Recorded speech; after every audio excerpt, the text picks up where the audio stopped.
So there are complex contributions to atypical aHUS. And that's associated with the factor H family of genes, and I show another family, so that's me and my wife and our 4 kids. So we have 6 people in our family, and in the factor H family there are also 6. 1, 2, 3, 4, 5, 6.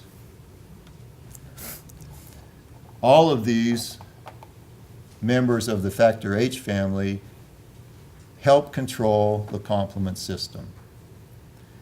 Now, just like there's lots of family resemblance in human families, in genetic families, there can be lots of areas of similarity.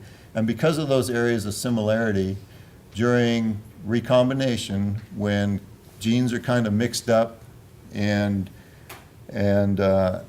passed down from one generation to the next, you can get things that get missed, get deleted. And so this is the deletion of CFHR3 and CFHR1 that I mentioned earlier.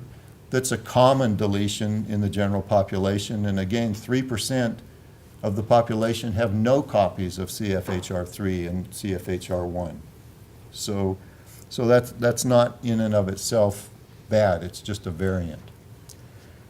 But you can also get variants where you get little bits of one gene cut off, like the end of factor H cut off, and instead of ending with factor H, it now ends with factor H-related 1, and that's called a hybrid gene, and that arises because of a complex genetic event in human genetics that we call non-homologous allelic recombination.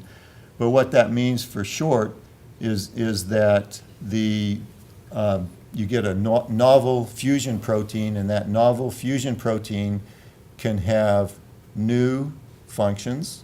Sometimes they're good, sometimes they're bad, sometimes it's got new properties, so it's not controlled quite the same way. And those are important to figure out to provide a better understanding of atypical aHUS. Now, in persons in whom factor H-related 3 and related 1 are totally missing, they can develop autoantibodies, shown here, to factor H, and if those autoantibodies happen to bind to this end of factor H, those people will get atypical hemolytic uremic syndrome.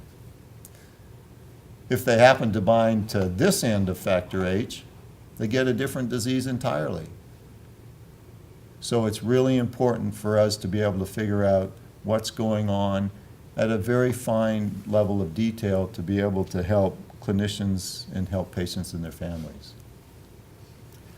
This is an example of that fusion protein where instead of having a normal factor H, we now have an abnormal factor H in which the last pearl of factor H has been deleted and replaced with the last pearl of this particular protein.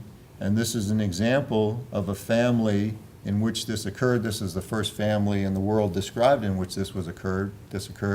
And this same rearrangement has now been discovered in a family in Italy and in about 3% of families in France who have atypical aHUS.